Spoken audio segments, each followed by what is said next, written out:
नमस्कार दोस्तों, D4S news सच की ओर में आपका स्वागत है। दोस्तों, एक नया रोजगार युवाओं के सामने आया है जिसे आज रील्स रोजगार कहते हैं।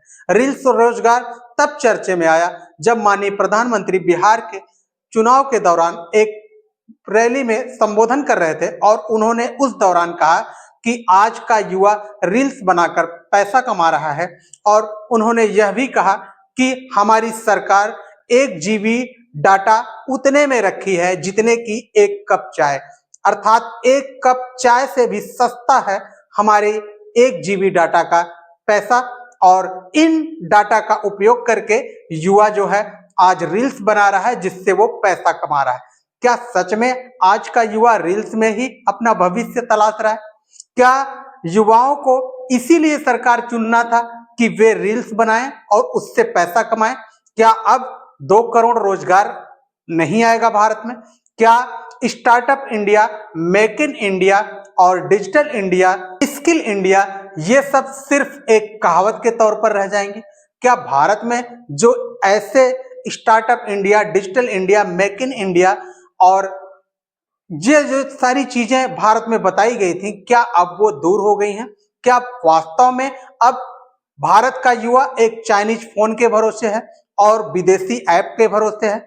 जैसे कि आप देख रहे हैं कि 90% युवाओं के हाथ में चाइनीज फोन है और उस फोन के माध्यम से, जिसमें व्हाट्सएप, फेसबुक, गूगल, यूट्यूब और इंस्टाग्राम जैसे ऐसी ढेर सारी ऐप्स हैं जिनके माध्यम से वो रील बना करके पैसा बनाने की कोशिश कर रहा है।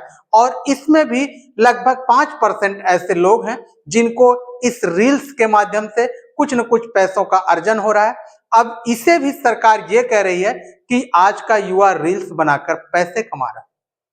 तो अब 2 करोड़ रोजगार हर साल आने की जो संभावना दिखाई गई थी, जो एक सपना दिखाया गया था, वो पूरी तरह समाप्त होता नजर आ रहा है।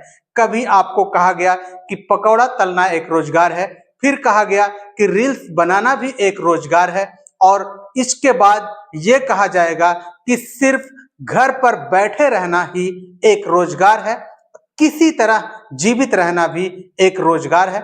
और इसी रोजगार को अब आप करते रहिए। और ना तो भारत में ऐसी कोई स्किल इंडिया है, ना तो मेक इन इंडिया है और ना ही स्टार्टअप इंडिया है जिसके माध्यम से हर किसी युवा को कोई ना कोई रोजगार मिले और वह अपने कार्य को सुचारू तरीके से करता रहे।